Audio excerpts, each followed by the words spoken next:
সদ্য বিদায়ী অন্তর্বর্তী সরকারের প্রধান উপদেষ্টা অধ্যাপক ডক্টর মোহাম্মদ ইউনূসের বিরুদ্ধে রাষ্ট্রদ্রোহ মামলার ঘোষণা দিয়েছেন বাংলাদেশ মুসলিম লীগের সভাপতি এবং সুপ্রিম কোর্টের জ্যেষ্ঠ আইনজীবী মহসিন রশিদ।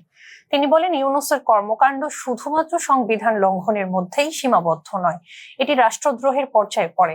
মহসিন রশিদ জানিয়েছেন, প্রধানমন্ত্রীর পদ শূন্য থাকার সময় রাষ্ট্রপতি ছিলেন একমাত্র সাংবিধানিক পদে অধিষ্ঠিত ব্যক্তি। রাষ্ট্রপতির সঙ্গে যথাযথ যোগাযোগ না রাখা, নীতিগত সিদ্ধান্তের আগে তাকে অবহিত না করা এবং জীবন অবাক না করলে কে করবে? 28% মিল্ক ফ্যাটের অবাক করার সাথে ফ্রেশ মিল্ক পাউডার। জীবন অবাক করুক প্রতিদিন। সাংবিধানিক শিষ্টাচার উপেক্ষা করা গুরুতর লঙ্ঘন। তিনি বলেন, এটি শুধু সংবিধান লঙ্ঘন নয়, এটি রাষ্ট্রদ্রোহ। তিনি আরো অভিযোগ করেছেন যে রাষ্ট্রপতিকে তার দায়িত্ব যথাযথভাবে পালন করতে দেওয়া হয়নি। ভয়ভীতি ও মানসিক চাপের মাধ্যমে নথিতে সই করানো হয়েছে বলেও তিনি দাবি করেছেন। রাষ্ট্রপতির প্রতি যথাযথ সম্মান না দেখানো রাষ্ট্রের মর্যাদা ক্ষুণ্ণ করা সমতুল্য। মহসিন রশিদ বলেন, এক সাবেক উপদেষ্টা রাষ্ট্রপতিকে চোর বলেছেন, যার হাতে শপথ নিয়েছেন।